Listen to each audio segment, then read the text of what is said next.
శ్రీమాత్రే నమ. జయ గురు దత్తాత్రేయ నమ. ఈ వీడియోలో మనం నూతన సంవత్సర శుభాకాంక్షలతో కర్కాటక రాశి వారికి 2025 సంవత్సరం ఎటువంటి అదృష్టాన్ని తెస్తుంది అన్న విషయాన్ని మనం పరిశీలిద్దాం. సాధారణంగా సంవత్సర ఫలితాలు పరిశీలించినప్పుడు ప్రధాన గ్రహాలైనటువంటి అతి నెమ్మదిగా సంచరించే గ్రహాలు రాహువు, కేతువు, శని, గురువుల యొక్క గమనాన్ని తెలుసుకునే ప్రయత్నం చేద్దాం.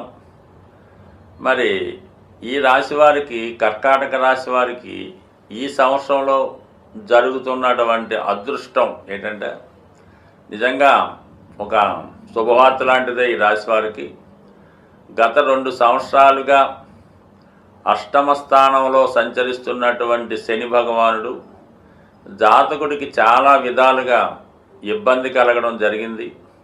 అవమానాలు, అపనిందలు, ఉద్యోగ భంగాలు, వివాహం ఫెయిల్ అవ్వడం, చాలామంది ఈ రాశివారు ఈ ఇబ్బందుల్ని ఎదుర్కోవడం జరిగింది. అటువంటి వారికి ఈ మార్చి 29వ తారీఖున శని భగవానుడు అష్టమ స్థానాన్ని విడిచిపెట్టి భాగ్యస్థానంలోకి రావడం జరిగింది. సో ఒక విధంగా ఇది జాతకుడికి మరి చాలా అదృష్టమైందే. అంటే ఎప్పుడు కూడా శని భగవానుడు ఎంత ఇబ్బంది పెట్టినా, ఎంత కష్టపెట్టినా తిరిగి తన రాశి మారే ముందు ఏం చేస్తాడంటే ఆటోమేటిక్గా మరి తిరిగి తను తీసుకున్నవి ఏదైతే తీసుకున్నాడో అవి తిరిగి ఇవ్వడం జరుగుతూ ఉంటుంది. ఎక్కువగా ఈ రాశి వారికి ఏమవుతుందంటే అష్టమం అవమానం కాబట్టి ఉద్యోగం పోవడం, భార్య విడిచిపెట్టడం, ఈ 2 జరుగుతాయి. ఎక్కువగా మనిషి అవమానపడేది అక్కడే కాబట్టి మరి వారి స్థాయిని బట్టి మరి మార్చి 29 తర్వాత ఈ అష్టమ భావం వెళ్ళిపోతుంది కాబట్టి తిరిగి మీరు పోగొట్టుకున్నవి ఏవైతే ఉన్నాయో అవి రావడం జరుగుతుంది. మీరు కూడా కొంత ప్రశాంతత చేకూరుతుంటారు. ముఖ్యంగా ఏంటంటే మీకు ఏమైనా కొన్ని కేసులు పెడతా ఉంటారు, ఏదో సంబంధం లేకపోయినా కొన్ని కేసులు రావడం జరుగుతుంటుంది. దానివల్ల జాతకుడు ఎక్కడ శిక్ష పడుతుందో అని భయపడుతుంటాడు. కొంతమంది ఏదంటే ఏదో బెయిల్లో నడుస్తూ ఉంటాయి. అటువంటి వారికి వాటి నుంచి బయటపడి మీ మీద ఉన్నటువంటి ఎటువంటి కేసులైనా అవన్నీ కూడా రద్దు అయిపోయి చాలా ఫ్రెష్గా, హ్యాపీగా ఎక్కడికన్నా మీరు వెళ్ళడానికి స్వేచ్ఛగా ఉండే విధంగా మీకు శనిగ్రహ అనుగ్రహం రావడం జరుగుతుంది. 9వ స్థానం అన్నది కూడా అంత ఫలితాన్ని ఇవ్వదు, కానీ అష్టమం వదిలిపెట్టడం అనేది చాలా మంచిది మాట. ఇది శుభం మీకు. శని భగవానుడు ఎప్పుడు కేవలం 3 స్థానాల్లోనే ఫలితం ఇస్తాడు. అంటే ఒక రాశి చుట్టూ తిరగడానికి మీకు రాశి చక్రంలో 12 రాశులు మారడానికి 30 సంవత్సరాలు తీసుకుంటాయి. కేవలం 3, 6, 11 స్థానాల్లో మంచి ఫలితాలు ఇవ్వడం జరుగుతుంది. మరి మీకు తెలుసు ఏళ్ళనాటి శని, అష్టమ శని అవన్నీ కాబట్టి 9వ స్థానం ఏంటంటే మిక్స్డ్గా ఉంటుందన్నమాట. జాతకుడు వీని సంస్కరించబడతాడు. తన యొక్క మైనస్ల నుంచి, తన బలహీనతల నుంచి సరిదిద్దుకొని ఉత్తముడుగా మారడం జరుగుతుంటుంది. చెడ్డ స్నేహితులున్నా, అలవాట్లున్నా, ఎఫైర్స్ ఉన్నా, జోదం లాంటిది ఉన్న ఇవన్నీ కూడా బయటపడి ఒక ఆధ్యాత్మిక వేత్తగానో, ఒక మంచి లక్షణాలు ఉన్నటువంటి సన్యాసిగానో, బుద్ధిమంతుడిగానో మారడం జరుగుతూ ఉంటుంది. ఇది జాతకుడికి చాలా మంచి సంస్కారం రావడం జరుగుతుంది, మార్పు రావడం జరుగుతుంది అన్నమాట. ఇది ఒక ప్లస్ పాయింట్. ఇంకోటి ఏంటంటే మనకి లాభస్థానంలో గురుగ్రహం వక్రగమనంలో ఉంటూ ఫలితాన్ని ఇచ్చినట్టే ఇచ్చి చివరి నిమిషంలో ఆగిపోయినట్టు కనబడుతుంటుంది. ఎవడో ఒకడు వస్తాడు, మీకు హెల్ప్ చేస్తాను అంటాడు. సరే మీరు ప్రిపేర్ అవుతారు, ఆఖరి నిమిషంలో అయిపోతూ ఉంటాడు అనమాట. ఈ వక్రగమనం వల్ల అటు పని పూర్తి అవ్వదు, మీ యొక్క ఆశ చావదు, మీరు ప్రయత్నం చేస్తూనే ఉంటారు, అక్కడ అలాంటి జరుగుతూనే ఉంటుంది.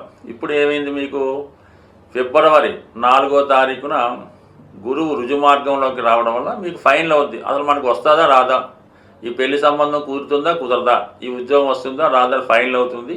అయితే చాలా వరకు మీకు ఫేవర్గానే ఉంటుందన్నమాట. లాభస్థానంలో గురుగ్రహం రుజుమార్గంలో రావడం వల్ల ముఖ్యంగా ఏంటంటే ఆరోభావానికి సంబంధించినవి, ధనం వసూలు అవుతుంది, సమస్యల నుంచి బయటపడతారు, ఉద్యోగ ప్రయత్నం ఫలిస్తుంది, ఆరోగ్యం బాగుంటుంది. భాగ్యాధిపతి లాభస్థితి, విదేశ ప్రయత్నాలు ఫలిస్తాయి, పిల్లలు మీకు అనుకూలంగా ఉంటారు, పిల్లల విషయంలో మీరు అనుకున్నవి జరుగుతాయి, శుభకార్యాలు చేపడతారు, పుణ్యక్షేత్రాలు దర్శిస్తారు. ఇవన్నీ కూడా ఒక కొలిక్కి రావడం జరుగుతుంది. చాలా కాలం బట్టి మీరు ఏదైనా వీసా కోసం ప్రయత్నం చేస్తూ ఉంటారు, అది చివరికి వచ్చి రిజెక్ట్ అవుతుంటుంది. మళ్ళీ ప్రయత్నం చేస్తారు, మళ్ళీ రిజెక్ట్ అవుతుంది. మళ్ళీ అటువంటి ప్రయత్నం ఏమైనా ఉంటే ఇంకొకసారి ఫిబ్రవరి 4వ తారీఖు తర్వాత ప్రయత్నం చేస్తే మీకు కొంతవరకు ఆ ఫలితం ప్రయత్నం అయ్యే అవకాశం ఉండదు. ఇంకా అప్పటికీ రాకపోతే విరమించుకోవడం ఉత్తమం. బట్ ఇది ఒక బెటరు. ఇంకా దాని తర్వాత ఏంటంటే మే 15 తర్వాత 11వ స్థానంలోంచి 12వ స్థానంలోకి రావడం జరుగుతుంది. ఈ 9వ స్థానంలోకి శని భగవానుడు, 12వ స్థానంలోకి గురుగ్రహం రావడం వల్ల జాతకుడికి ఏమవుతుందంటే ఎక్కువ మోక్షం వైపు ప్రయాణించే విధంగా ఉంటుంది. అంటే దేని మీద కూడా పెద్ద కోరిక ఉండదు, ఏదో వచ్చిందల్లా మంచి కార్యక్రమాలకు ఖర్చు పెడుతూ దేని మీద పెద్దగా ఆశ ఉండదు, అలా నడుస్తూ ఉండదు. అయితే 12లో ఉన్నటువంటి గురువు జాతకుడికి ఉన్నత విద్య అవకాశాలు ఇవ్వడం జరుగుతుంది. ఆల్రెడీ మీరు డిగ్రీ పూర్తి చేసి ఉంటే ఉన్నత డిగ్రీ, ఇంకో పీజీ డిగ్రీలో ఇంకో డాక్టరేట్ చేయడానికి అనుకూలిస్తూ ఉంటుంది. అలాగే పిల్లలు కావలసి ఉంటే సంతానం కొరకు చేసే ప్రయత్నాలు ఫలిస్తాయి. పిల్లల విద్య కొరకు, వారి ఆరోగ్యం కొరకు, వారి ఉన్నత కొరకు ఏదో ఒక ప్రయత్నం చేస్తూనే ఉంటారు. వారి పేరున కొంత ధనాన్ని జాగ్రత్త పెడతారు. అలాగే మీ యొక్క భార్యకి విలువైనటువంటి బంగారు ఆభరణాలు కొంటారు. అంటే మంచి వాటి మీద ఇన్వెస్ట్ చేస్తారు, పుణ్య కార్యక్రమాలు చేస్తారు.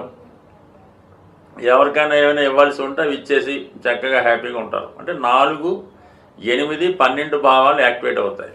అది జాతకుడు శాస్త్రాధ్యయనం, గృహంలో కావాల్సినటువంటి సౌకర్యాలు కల్పించడం, ఏదన్నా ఒక పూజా మందిరం లాంటిది గృహంలో ఏర్పాటు చేసుకొని ఎక్కువ సమయం ఆ పూజా మందిరంలో కాలక్షేపం చేయడం, ఆధ్యాత్మిక పుస్తకాలు చదవడం, లేదంటే వాటిని రాయడం, ఈ విధంగా జాతకుడు తన యొక్క ప్రయత్నాన్ని కొనసాగిస్తూ ఉంటాడు.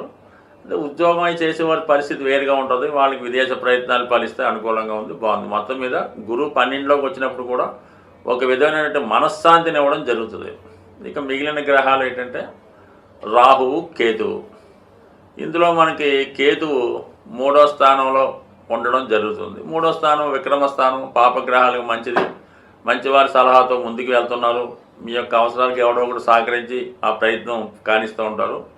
మరి అటువంటి కేతువు 2వ స్థానం అయినటువంటి సింహరాశిలోకి రావడం జరుగుతూ ఉంటుంది.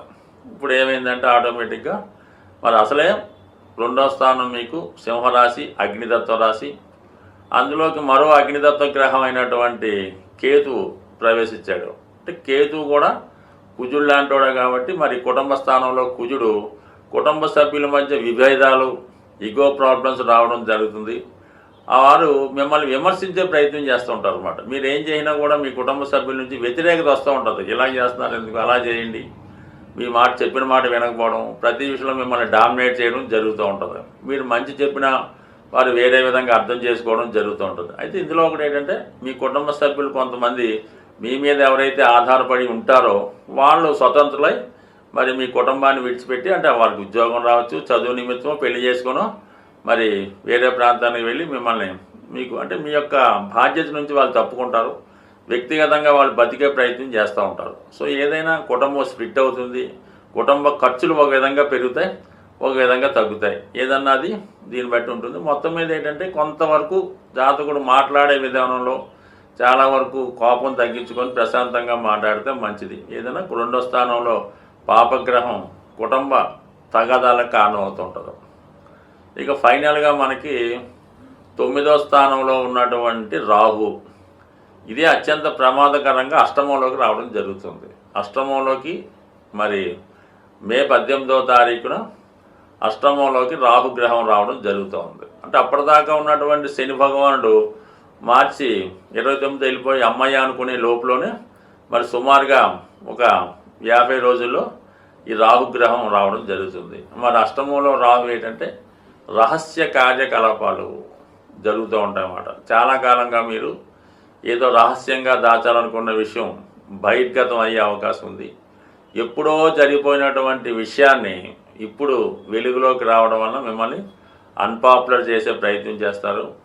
మీకు సంబంధం లేని విషయంలో మిమ్మల్ని ఇరికించి మిమ్మల్ని ఇబ్బంది పెట్టే ప్రయత్నం జరుగుతూ ఉంటుంది. అంటే ఒక విధంగా బ్లాక్ మెయిలింగు ఇలాంటివి కూడా జరిగే అవకాశం ఉంటుంది. కాబట్టి సాధ్యమైనంత వరకు మరి ఈ రాశివారు రాహుగ్రహానికి పరిహారం చేయించుకోవాల్సి ఉంటుంది, తప్పనిసరిగా చేసుకోవడం. అలాగే మరి గతంలో ఏదైనా ఒక స్నేహం చేసి ఉన్నా, ఎవరితో కొంతకాలం ఎఫ్ఐఆర్ నడిపి వదిలివేసి ఉన్నా, ఏదో కారణం వల్ల ఇప్పుడు దాని యొక్క ప్రభావం మీకు రావడం జరుగుతూ ఉంటుంది. ఇది చాలా వరకు జాతకుడి యొక్క మానసిక అశాంతికి కారణం అవుతుంటుంది. గతంలో ఏదైనా సమస్య ఉంటే అది తిరిగి మళ్ళా వెలుగులోకి రావడం జరుగుతుంది. ఎప్పుడో ఉంటుంది, ఒక కేసు నడిచి ఉంటుంది, అది కొట్టి పారేస్తారు. ఇది పాడితే మళ్ళీ ఎవడో కొత్తోడు వచ్చి 15 సంవత్సరాలు పోయిన తర్వాత ఆ కేసు రీఓపెన్ చేసి మిమ్మల్ని ఏదో సాక్ష్యానికి పిలిచినట్టు ఉంటుంది అన్నమాట. ఏదేమైనా చాలా విషయాల్లో ఈ రాహు ప్రభావం వల్ల జాగ్రత్తగా వ్యవహరించండి. అక్కర్లేని విషయాల్లో ఎట్టి పరిస్థితుల్లో కూడా తలదూర్చొద్దు. మనకి ఎంత ఆత్మీయుడైనా వాడి ప్రాబ్లం మీరు సాల్వ్ చేయాలని ప్రయత్నించేస్తే వాడి ప్రాబ్లంలో మీరు ఇరుక్కోవలసి ఉంటుందన్నమాట. సో అందువల్ల ఏంటంటే సంబంధం లేని విషయాల్లో ఎట్టి పరిస్థితుల్లో కూడా మీరు ఇన్వాల్వ్ అవ్వద్దు. ఎక్కడ ఏం జరిగినా కూడా చూసి చూడనట్టు ఉండాలి తప్ప ఏదో తెలిసినట్టు బయలుదేరితే మిమ్మల్ని అందులో వేసే అవకాశం ఉంది. కాబట్టి జాగ్రత్తగా ఉండండి.